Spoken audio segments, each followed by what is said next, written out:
Kalau bangsa pendidikannya gagal, saya kira maka bangsa ini menjadi bangsa yang tertinggal. Jadi sekali lagi ya, pendidikan adalah usaha sadar dalam rangka mencapai tujuan pendidikan.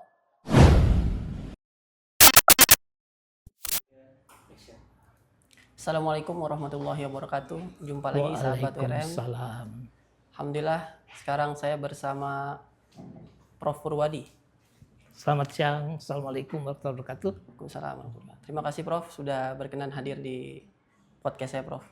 Bagaimana kabarnya Prof? Sehat Prof? Alhamdulillah sehat Pak Ustadz. Siap. Gimana Pak Ustadz, sehat juga ya kan? Alhamdulillah sehat Prof. Alhamdulillahirrahmanirrahim. Prof. Purwadi ini sebagai Ketua DPD Guru Besar Jawa Barat, betul Prof? Saya Ketua Persatuan Guru Besar Republik Indonesia ya, wilayah Jawa Barat, dan juga Ketua ISPI Ikatan Sarjana Pendidikan Indonesia wilayah Jawa Barat. Alhamdulillah amanah itu melekat pada saya. Baik, terima kasih Prof. sudah berkenan hadir Prof. ya di podcast kami Prof. Aroyan ya?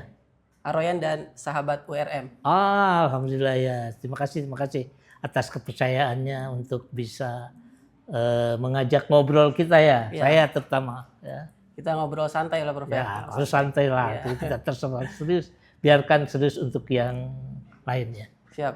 Ada beberapa hal Prof yang ingin saya tanyakan. Yang pertama, bagaimana tanggapan Prof mengenai program dari Menteri kita yang baru ini, Menteri Pendidikan kita yang baru ini, bahwa ditiadakan lagi ujian nasional Prof? Saya kira ujian nasional ini memang sudah dikubur sejak tahun berapa itu ya? Sudah lama, bukan dikubur sekarang, ditiadakan sekarang, tapi sudah lama kalau menurut saya. Memang ujian nasional ini sebenarnya menurut saya itu adalah alat ukur ya dari pihak pemerintah sejauh mana pendidikan kita itu sudah mencapai standar-standar yang diinginkan melalui ujian itu. Melalui ujian nasional, Prof. Namun kenyataannya tidak dijadikan itu gitu, malah dijadikan alat-alat yang lain. Sehingga ujian nasional itu kurang tepat sasaran kalau saya. Nah sekarang oleh menteri kita itu disadari bahwa ada yang memang yang esensial yang harus digali dari peserta didik kita, kemampuan-kemampuan yang mendasar. Khususnya seperti apa, Prof? Ya, kemampuan akademik. Kemampuan akademiknya. Ya, itu kan kemampuan mendasar sebagai peserta didik terhadap proses pendidikan yang dilalui. Nah, tes potensi akademik ini menjadi alat yang menurut saya bisa dilakukan oleh pemerintah, bukan saja bisa meningkatkan quality, tetapi juga kepercayaan masyarakat luar. Karena di luar ini yang lebih utama itu justru ini, tes potensi akademiknya seperti apa, punya kemampuan-kemampuan dasar yang dimiliki oleh siswa itu di mana sisi lemahnya dan lain-lain ya.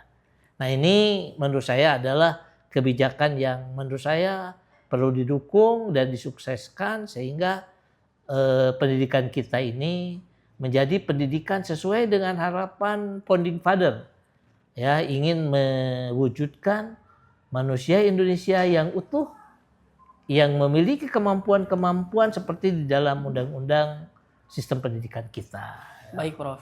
Tadi kan kita mencontoh pendidikan di luar negeri Prof ya. Ya. Kalau di luar negeri kan seperti difokuskan dalam satu bidang. Sedangkan di Indonesia mungkin agak bercabang Prof. Bagaimana tanggapan Prof untuk tentang itu Prof? Maksudnya kalau di luar negeri ini lebih sederhana ya. Jadi mereka itu pendidikan mana ini, tingkat yang mana yang dilihat. Misalkan kalau pendidikan dasar, itu kemampuan-kemampuan dasar itu menjadi tirikan, menjadi orientasi mereka. Pada prinsipnya pendidikan ini adalah usaha sadar dalam rangka mencapai satu tujuan. Tujuannya itu ya 3 misalkan. 1, siswa itu memiliki pengetahuan. 2, siswa itu memiliki keterampilan. 3, siswa itu memiliki kepribadian yang sesuai diharapkan oleh negeri. Jadi 3, itu prinsip dasar. Nah di luar negeri itu arah itu udah jelas. Ya kalau di kita Masih isunya banyak, pendidikan karakter, banyak konsep dan lain yang mana. Itu kan kalau di luar negeri udah jelas itu. Betul. Ya. Jadi kalau di Indonesia ini Prof sepertinya masih banyak bercabang Prof ya. Kemana-mana arahnya Prof. Setiap ahli mengatakan di kita itu masih carut marut maya, Secara marut. masih benang kusut karena banyak kepentingan-kepentingan yang dititipi, gitu. Dititipkan kepada kurikulum kita. Sehingga di kurikulum kita ini muatannya begitu banyak. Ya, dapat Anda bayangkan, seorang anak SD harus bawa tas yang berat, ya, ke sekolah, kemudian dijeli oleh pengetahuan yang banyak juga, yang mereka juga over gitu ya. Sebenarnya Sehingga tidak terlalu di ini Prof. Tidak terlalu dibutuhkan maksudnya dalam usia-usia seperti itu Prof mungkin. ya usaha-usaha itu harus secara sadar dilakukan dan diarahkan kepada tadi. Tujuan pendidikan ini sebenarnya kemana arahnya. Jadi orientasinya harus jelas dulu. Ya. Dan hilangkanlah itu kepentingan-kepentingan yang tidak mewakili ya dari pendidikan yang ingin diciptakan oleh bangsa ini. Misalkan ya bolehlah pemerintah punya kepentingan bahwa nasionalisme itu harus menjadi ini. Nah ini materi itu ya silakan oleh pemerintah. Kalau sekarang kan banyak ada titipan ini yang semuanya pendidikan nilai gitu ya. Pendidikan nilai sehingga pendidikan nilainya ada 5, 6 macam yang menurut saya membuat siswa bingung gitu ya.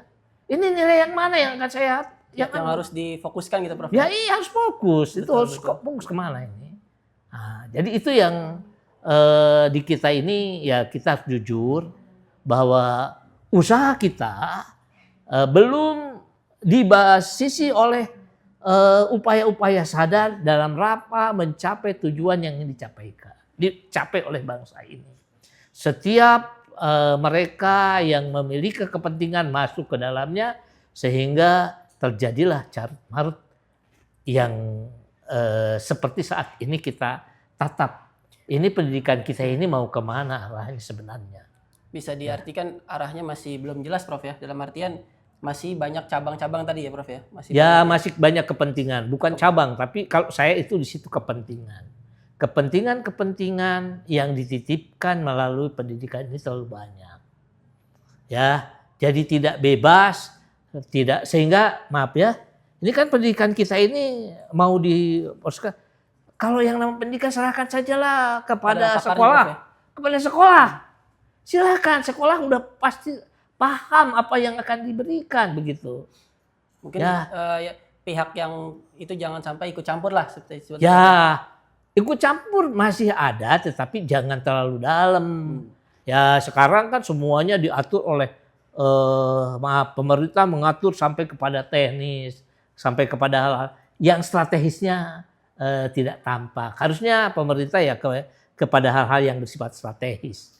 Pendidikan ini harus kemana dibawa kemana. Karena memang pendidikan adalah garda terdepan dalam rangka menyiapkan generasi yang akan datang. Betul, karena suatu bangsa tidak akan maju Prof kalau pendidikannya masih seperti ini Prof ya. Kalau bangsa pendidikannya gagal, saya kira maka bangsa ini menjadi bangsa yang tertinggal. Saya kebetulan kemarin ke Ethiopia. Ethiopia itu kan negara yang kita sebut sebagai negara yang maaf ya, Iya. tertinggal kan ya. Betul. Tertinggal, kelaparan dan lain-lain lah ya. Tapi saya datang ke sana, waduh luar biasa. Dan pendidikan menjadi garda terdepan di sana itu. Perkembangannya luar biasa. Dari segi Hanya dalam pendidikan, hitungan tahun dia mampu mensejajarkan dengan ya pendidikan-pendidikan yang ada di luar. Ya walaupun belum seperti negara-negara yang sudah safe ya. Iya. Negara-negara yang sudah safe itu kan seperti kita lihat ya seperti itu pendidikannya sederhana gitu ya. Bahkan kalau di negara yang Finland atau di mana itu ya. Finlandia. Nah, itu kan siswa juga sekian jam, Iya, sekolah betul. santai aja. Jadi mungkin kita sebagai bisa buat masukan juga nih Prof, buat pendidikan di Indonesia kita waktunya jangan terlalu lama tapi lebih terfokuskan mungkin begitu Prof. Ya, begini. Kan pendidikan itu, maaf ya, ada pendidikan dasar gitu ya. Betul. Pendidikan dasar itu ada SD, SMP ya. Iya. Nah, SD, SMP itu kalau menurut saya harus dirancang itu yang 9 tahun itu ya. Iya, SD, Dirancang, SMP. diisi, diberi konten yang secara sadar memberikan pengetahuan-pengetahuan yang bertahap sesuai dengan perkembangan Zaman. siswanya. Oh, sorry. Nah, kemudian keterampilannya juga diberikan sesuai dengan perkembangannya. Itu harus sudah sadar dan terlihat gitu ya, mau kemana arahnya gitu ya. Nah, jadi kemudian kepribadiannya juga harus disiapkan secara sadar, itu melalui tahapan itu. Mungkin lebih dibuatkan modul terlebih dahulu, Prof ya, seperti itu, Prof. Jadi bukan modul. Saya kira modul itu adalah tool dalam rangka memberikan jaminan adanya materi yang sudah tersusun. Ya, saya kira di sini harus ada analyze ya, Oke. yang jangan diberikan kepada, maaf, dibebankan pada guru supaya membuat pertanyaan itu. Fokus mengajar. Ya, dulu. SAP itu ya, satuan acara pembelajaran gitu, kalau Iya. apa SAP ya namanya ya. Apalagi semenjak menteri yang sebelumnya kan guru jadi disibukkan dengan mengurus-ngurus Ya, administrasi. administrasi itu. Jadi kasihan saya sama guru itu. Saya kan juga pernah jadi guru ya. Guru SD, SMP, SMA saya pernah. Wah, capek jadi guru itu. Terlalu banyak administrasinya, Prof ya. Ya, masuk juga ke perguruan tinggi. Perguruan tinggi sama sekarang. Tuntutannya luar biasa. Ya, tapi mudah-mudahanlah kedewasaan timbul sehingga bukan administrasi yang dicapil, tapi kerja nyata. Betul, kerjanya. Yang bisa memberikan kepada mahasiswa itu apa. Kalau saya dulu ngajar begini. Saya ngajar misalkan cost accounting. Nah, cost accounting itu memberikan kecakapan apa? Pengetahuan apa? Kemudian kepribadian yang bagaimana? Nah, ini saya gambarkan kepada mereka sehingga mereka itu, oh, jadi belum apa-apa dulu ya, ada stigma bahwa cost accounting itu adalah mata kuliah yang susah. Padahal, maaf ya, iya. itu hanya merekap. Tahu ngerekap iya, nggak? merekap, iya, Prof. Ya itu ngerekap itu. Mungkin dia udah ini dulu. Tapi punya pemikirannya persepsi iya, udah persepsinya susah udah gitu. Salah, Nah, kita jelaskan. Nah, ini yang direkap begini, ini begini. Ini pengetahuannya ini ya tentang rekap. Tuh rekap tuh ada yang gini, ada yang gini. Nah, Anda sekarang untuk merekap itu harus terampil begini, harus bisa memilah, harus bisa memilih, harus bisa menganalisa ini penggunaan bahan-bahan yang ada di sini. Nah, ini setelah begitu, oh iya jadi mudah. Karena Jadi dia cakap, pengetahuannya punya, keterampilannya punya, kepribadiannya juga ada. Karena tadi mungkin pertama persepsinya udah salah, Prof, di Ya awal ya. iya ini nih. Jadi guru ini kalau bisa menjadi orang yang mampu memberikan persepsi terhadap mata pelajaran yang diberikan ini secara kafah gitu ya. Secara keseluruhan ya. Ya, jadi jangan tidak punya kemampuan. Kalau tidak punya kemampuan memberikan penjelasan itu, saya kira mereka akan ya diajarkan satu bab ini, tapi tidak tahu ini untuk apa begitu. Monoton jadi, Prof. Ya jadi jangan monoton, nggak ada. Jadi harus nggak ada ininya. ini ya apa istilahnya, punya inian lain lah, Prof, istilahnya apa ya bahasanya, kita punya imajinasi mungkin lebih ke Ya, seni lain ya. ada imajinasi, ada creativity, Kreativitasnya. ada inovasi. Iya, Berikan betul. kesempatan mereka untuk berapresiasi dan lain-lain lah ya. Nah, kalau siswa sudah bisa berdinamika semacam itu, saya yakin ya pendidikan ini akan berangsur menuju kepada pencapaian sesuai dengan harapan negeri ini. Jadi generasi-generasi yang akan datang itu bukan generasi-generasi yang beban bagi negeri, tetapi ini generasi yang mampu memberikan warna terhadap negeri ini. Semoga apa yang kita ini kan bisa tercapai, Prof, yang kita bicarakan ini, Prof. Ya, sebagai seorang sarjana pendidikan di mana saya membidangi manajemen, ya semua basisnya di manajemen. Kunci dari Semua hal harus dimanage dengan baik. Mulai dari perencanaan, ya, pengorganisasian, kemudian pengimplementasian dan pengendaliannya. Jadi 4 hal ini tidak boleh tidak dimiliki oleh seorang guru. yang akan mengajar atau yang memberi materi di dalam sekolah. Jadi Dan sekolah pun ya harus punya kemampuan itu. Para manajer-manajer sekolah itu harus punya kemampuan. Karena manajemen itu ada manajemen tingkat mikro, makro, dan meso.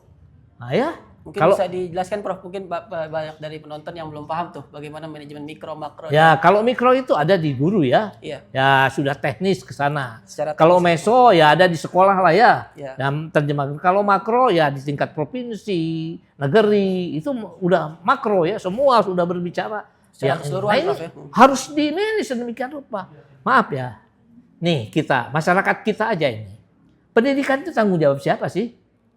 Pendidikan tanggung jawab pribadi. Salah. Yang bertanggung jawab pendidikan itu pemerintah, ya, kemudian keluarga dan masyarakat. Ya, nah bagaimana kalau itu termanage? Pasti Maaf ya, kita pernah nggak di RW kelihatan secara sadar ada usaha, ya, di sana itu ada manajemen tentang pendidikan masyarakat di situ, ya. Belum ada Prof. Kalau Belum ada karena semuanya ditanggung jawabkan ke sekolah.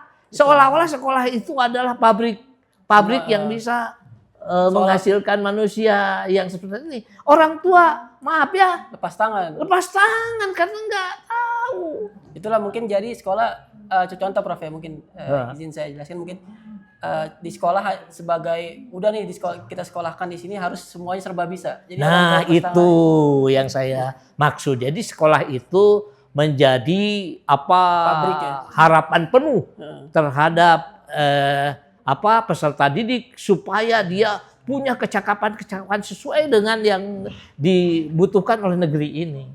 Padahal ya masyarakat juga bertanggung jawab. Jadi masyarakat, maaf ya, coba di sini mana ada tempat untuk latihan mereka nggak? Nggak ada Prof. Nggak ada ya? Nggak ada. Lapang mana? Mana? Lapangan Tempat bola. mana anak-anak bermain mana? Itu kan tempat latihan mereka, latihan kecakapan tertentu. Belum ada Ya. Prof. Kemudian di sini ada nggak? Maaf ya, kalau di luar negeri itu volunteer, mengumpulkan orang-orang yang mau belajar ini. Itu masyarakat yang menyediakannya. Mungkin dari kalangan RT RW terus berkolaborasi. Prof, ya. Udah RT RW itu bergerak juga, menyediakan. Jadi kalau di satu perumahan tidak tertata Manajemen. sarana-sarana semacam itu, artinya di kita ini tidak termanage dengan Belum baik. termanage dengan baik. Kalau Anda ke Singapura coba lihat. Satu ini, wah, ada Semuanya sudah tertata Prof. ya. waduh, ada semuanya. Makanya Singapura walaupun negaranya kecil tapi itu Prof. Nah itu yang saya kira. Ya jadi hal-hal semacam ini ya harusnya disadari oleh para pengambil kebijakan, menata tempat-tempat yang akan kita lakukan itu juga memperhatikan kebutuhan pendidikan itu fasilitasnya apa. Semua sehingga sekolah ini ya maaf ya, kan tidak punya lapangan. Sekarang sekolah mau latihan sepak bola nggak ada kan? Harusnya dari pihak yang memiliki kebijakan memberikan fasilitas Prof. Nah itu ya, memberikan fasilitas, memikirkan fasilitas sehingga lembaga-lembaga pendidikan yang ada juga ya maaf terkendali tadi ya, tidak seperti sekarang.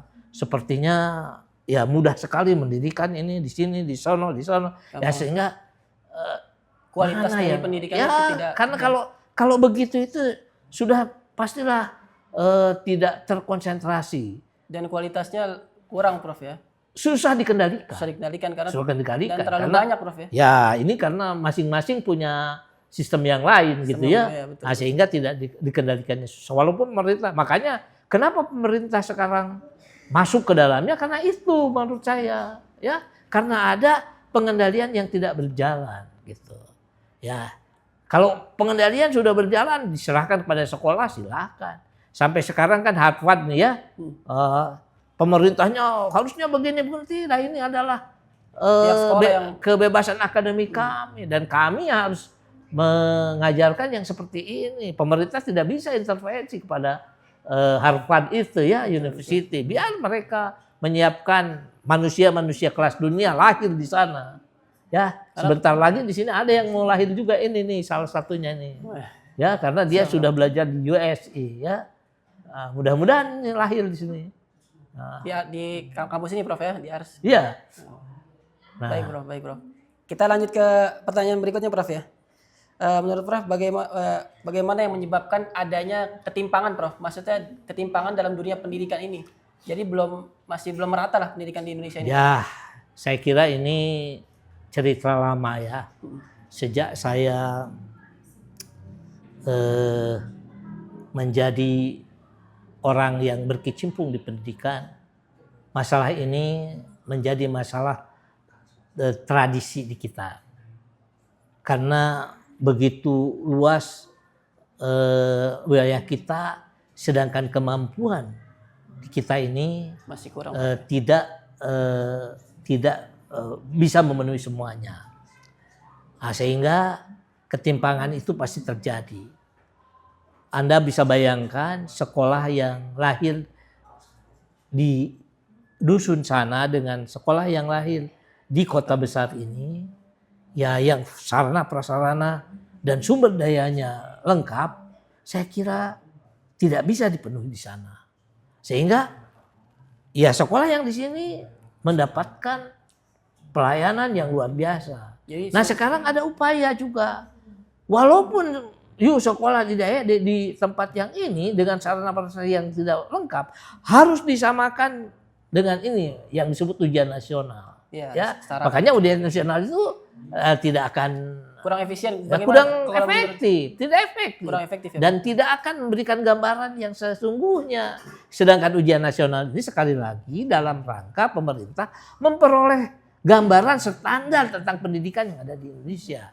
Nah, pada waktu ini tidak timpang antara ini dan ini, tidak timpang. Ya, kalau jujur saya kira yang di sini pasti tidak lulus semua. Mungkin bagaimana Prof langkah-langkah yang bisa Prof sebagai guru besar ini mungkin ada langkah-langkah untuk ya, kalau saya tetap pendekatan dalam manajemen ya. Jadi kita petakan dulu persoalan yang sesungguhnya itu apa di negeri ini. Sehingga nanti tergambar bahwa kebutuhan yang harus dikembangkan di negeri ini dengan penyebaran yang seperti ini, dan kita membuat gambaran tadi perencanaan ke depan dengan tujuannya begini, maka diperlukan satu sarana prasarana dan lain-lain yang seperti atau standar lah. Nah ini harus dilengkapi semuanya, ya. Dan bagaimana pelengkapan kalau memang tidak mampu, tetap kita harus memberikan fasilitas perlengkapan yang sesuai, yang di kota yang di desa harus sama. Jadi jangan sampai tadi terjadi lagi ketimpangan. Ya, tidak ada ketimpangan. Fasilitasnya begitu di kota di sana sama. Kalau itu sudah bisa dilakukan, saya kira baru kita bisa melaksanakan pendidikan dengan tadi sumber daya manusia yang dikirim juga terstandar. Betul. Ya kalau sekarang guru yang di kota dengan yang di desa mungkin dari segi kualitas beda lah, beda rekrutmennya beda, ininya beda. Nah, nanti sistem rekrutmen ini terhadap guru ini harus ketat, Pak. Kalau tidak ketat tidak akan sama. Ya mungkin di kita ini masih terus pendidikan guru, si penghasil guru harus juga diintervensi oleh pemerintah kalau menurut saya. Kebutuhan sesungguhnya apa sih guru ini? Jadi nanti dipetakan untuk negeri ini sehingga kalau lulus guru itu ya harus harus dijamin bisa menjadi guru karena dia pilihannya jadi guru gitu. Nah kalau sekarang pendidikan guru banyak masih terus bidangnya juga menumpuk di bidang A gitu ya. Sehingga bidang A itu jenuh, ada istilah jenuh. Kalau menurut saya kalau didesain dengan manajemen dengan baik tidak ada istilah jenuh. Lembaga pendidikan. Nah kalau sekarang terjadi jenuh karena tadi tidak terkendalinya sistem yang manajemennya di dalam rangka menyiapkan sumber daya manusia dan lain-lain lah kita harus siapkan. Jadi pemerintah harus mau duduk bersama memikirkan secara serius bagaimana memanage pendidikan ini sedemikian rupa sehingga hasilnya bisa kita terjamin seperti yang kita inginkan gitu. Kuncinya tadi saling kolaborasi Prof ya, dari pemerintah, pemegang kebijakan dan Itu kolaborasi itu adalah, apalagi pada saat ini ya, tidak ada satu lembaga pun yang bisa menjadi lembaga terbaik kalau tanpa bekerja sama dengan pihak-pihak luar gitu ya, betul, setuju, yang Prof. bisa memberikan appreciate lain ataupun kemampuan-kemampuan lain terhadap sekolah itu. Baik. Jadi kolaborasi itu adalah tuntutan yang tidak bisa kita Itu tawar-tawar. Prof, ya, Wajib kewajiban ya. itu. Kalau Pak Raffi punya sekolah, maka Pak Raffi jangan sombong dengan tidak mau berkolaborasi dengan pihak-pihak lain. Khususnya kolaborasi itu dengan pihak-pihak yang oleh sekolah Pak Raffi tidak bisa diadakan. Betul. Yang Ya, saya gini ya. yang tidak kita punya program itu Prof ya. Ya, jadi gini Pak Raffi ya, di Pak Raffi sudah ada lapangan sepak bola? Belum, futsal hanya futsal. Nah, kalau belum ada, kerjasama dengan yang punya sepak bola itu. Dulu ya, saya ada satu sekolah ini, saya tidak menyebutkan. Sekolah itu hebatlah menurut saya. Dia sudah berkolaborasi dengan berbagai. Ada 72 pilihan siswa terhadap kecakapan itu. Dan satu pun dari 72 pilihan itu tidak ada di sekolahnya. Di tempat lain Prof. Kerjasama Kerjasama, dengan pihak kolaborasi. lain. Nah, jadi di masyarakat nanti akan hidup. Tadi maksud saya itu. Masyarakat itu menyelenggarakan kecakapan-kecakapan yang bisa diselenggarakan. Maaf, di sini daerah Antapani ini jagonya di bidang X. Maka masyarakat X ini sudah menyelenggarakan. Nah, nanti siapa yang menjadi? Nah, sekolah-sekolah yang bekerja sama. Jadi Nah, di kita itu belum seperti itu, Pak. iya. Harusnya tadi dimulai betul Prof dari tingkatan yang paling bawah dulu, dari RT dulu Prof ya. Kita mulai. Iya, RT, RW lah, Dan gitu. Dari seterusnya, rumah ya. tangga. Betul, Maka betul. rumah tangga ini ya, Betul. kesadaran akan Pendidikan. Prof. pentingnya pendidikan ini, karena pendidikan adalah garda terdepan dalam rangka menyiapkan generasi bangsa, maka harus dilakukan secara sadar oleh para penyelenggaranya atau para yang terlibat di dalamnya gitu. Baik Prof, pertanyaan terakhir Prof. Ini mengenai ini Prof. Mengenai tadi ekonomi Prof ya. Apa? Mengenai ekonomi. Sekarang kita bahas sedikit mungkin mengenai Ya ekonomi, begini Prof. ya. Ini pendidikan ini terus terang saja dalam rangka meningkatkan kemampuan masyarakatnya memiliki penghidupan yang lebih baik. Betul. Ya, Dimulai dari secara pendidikan dulu. umum dikatakan bahwa pendidikan itu adalah menyiapkan generasi bangsa yang mampu membangun bangsanya, termasuk kehidupan ekonomi. Nah, kehidupan ekonomi adalah salah satu yang harus tumbuh. Tetapi itu hanya akan bisa tumbuh apabila masyarakatnya ya melek pendidikan. Pak Kuncinya Raffi tahu nggak betapa banyak potensi-potensi yang dimiliki oleh kita tidak bisa digarap oleh kita karena kurangnya tidak pendidikan. melek. Sampai maaf, para pejabat kita mengatakan orang kita tidak akan bisa, maka saya harus mendatangkan dari luar negeri. Jadi mungkin seperti ini Prof ya. Kita mendapat posisi-posisi yang di bawah istilahnya gitu Prof. Ya Sedangkan iya. dari posisi-posisi atas seperti posisi penting dipegang oleh orang luar negeri Prof. Saya sedih. Tadi malam saya kedatangan sahabat saya. Dia lulusan perguruan tinggi. Sampai bilang ke saya begini, Pak Pur, titip anak saya kalau bisa pekerjakan apa saja. Jadi office boy juga tidak apa. Yang penting anak saya kerja. Padahal dia sarjana.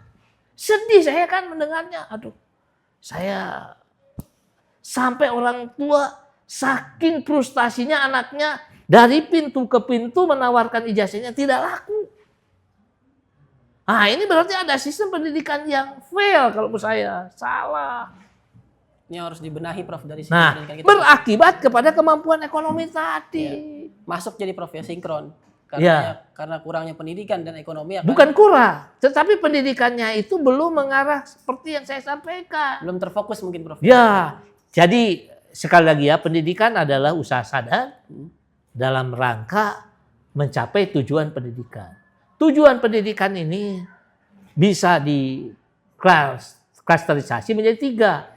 Pengetahuan, keterampilan, dan kepribadian. Jadi banyak sekarang siswa, mahasiswa yang mengejar nilai. Saya katakan untuk apa nilai kalau kamu tidak punya kecakapan, keterampilan, dan kepribadian yang dibutuhkan oleh masyarakat. Sekarang kamu harus mengidentifikasi masyarakat itu butuh apa. Jadi kalau kita sekolah itu ya, di masyarakat itu butuh apa. Pengetahuan yang bagaimana yang dibutuhkan, kecakapan yang bagaimana yang dibutuhkan, kepribadian seperti apa yang dibutuhkan. Kalau kepribadiannya malu-malu, tidak berani, tidak percaya diri, ya udah. Sulit Prof ya untuk di masyarakat. Apalagi sekarang kan sudah digantikan dengan ChatGPT Prof, udah ada AI. Nah, itu Prof ya. Ini sekarang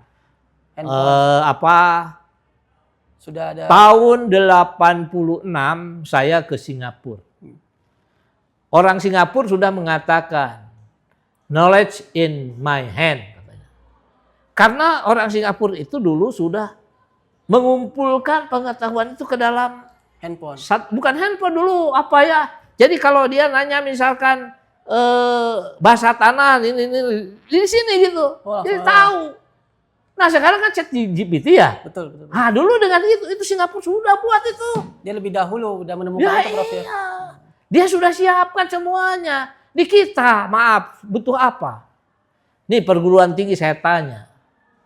Nih ingin bisa menjadi seorang fotografer yang baik. Iya. Saya tanya, siapa yang menyiapkannya dengan baik? Dan secara sadar ini begini. Punya kepribadian seperti ini, Budinar. Ya, percaya diri, ngomongnya bagus, terukur ini. Gimana dia belajarnya? Otodidak Prof. Ya otodidak akhirnya kan. Itu tidak sadar. Harusnya itu secara sadar. Pada waktu kuliah itu kita siapkan seperti itu. Saya kuliah di sini itu mendapat pengetahuan apa, keterampilan apa, kepribadian yang bagaimana. Bukan hanya mementingkan. Ya itu tinggal itu harusnya sudah disadari, sudah diingatkan sudah kepada sebelum setiap masuk dari perguruan tinggi ya, Prof ya. dari dulu itu. Setiap siapapun yang akan masuk pendidikan harusnya Disiapkan diingatkan kepada itu, sehingga usaha-usahanya secara sadar mengarahkan kepada itu gitu. Betul, kepada pengetahuan itu, kecakapan itu, karakter. kepribadian itu, karakter yang itu. Jadi tidak ada sekarang, maaf ya, pendidikan karakter gagal, menyalahkan ini sampai Pak Deddy ini mau barakan gitu ya. Nah, karena kenapa? Karena tadi tidak pernah tahu itu siswa itu karakter yang bagaimana yang harus dimasukkan ke dalam barak itu. Iya, contoh konkretnya seperti apa? Begitu tidak ada itu. Kenapa bisa sampai dimasukkan barak? Apakah lembaga pendidikan ini tidak bisa menangani gitu Prof maksudnya? Kalau menurut saya ini jelas.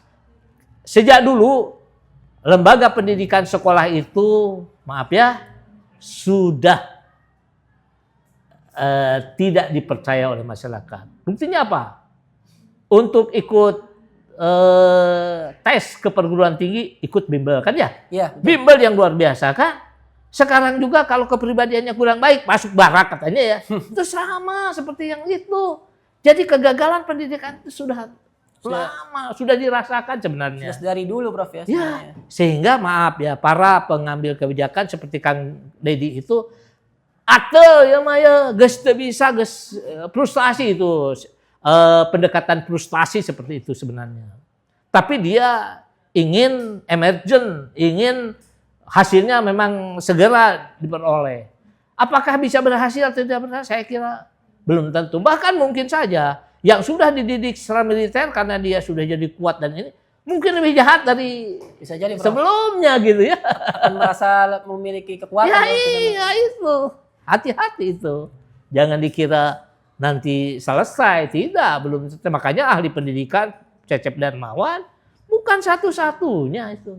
Ya, ada ya pendekatan-pendekatan lain seperti Ustadz ini ya bisa memberikan sistem nilai kepada siswa-siswanya sehingga mereka memang menjadi orang-orang yang mempunyai nilai karena karakternya bisa dijual gitu ya. Dan mungkin ini juga Prof, nanti kalau di barak mereka hanya takut dengan pendidikan itu tapi tidak dari karakternya gitu Prof maksudnya.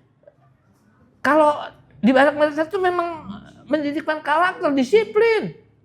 Cuman Ya. bukan dari hatinya Prof, karena Ya paksaan. terpaksa itu kan ada pendekatan itu ada dua. Pendekatan apa ini? Secara paksa. Apa ini pendekatan yang disebut dengan represif? Ada pendekatan yang lebih persuasif. Represif, persuasif itu beda. Nah kalau pendidikan persuasif, kalau sudah dianut oleh saya itu lama ininya hancurnya.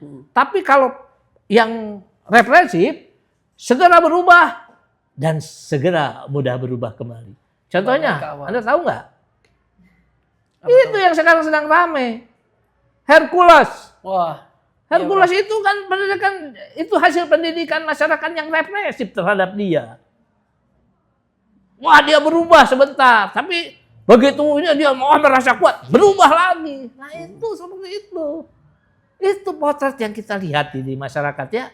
Baik, Nah pendidikan represif itu bisa memberikan hasil yang cepat, baik. tapi sekaligus juga berisiko berubah cepat.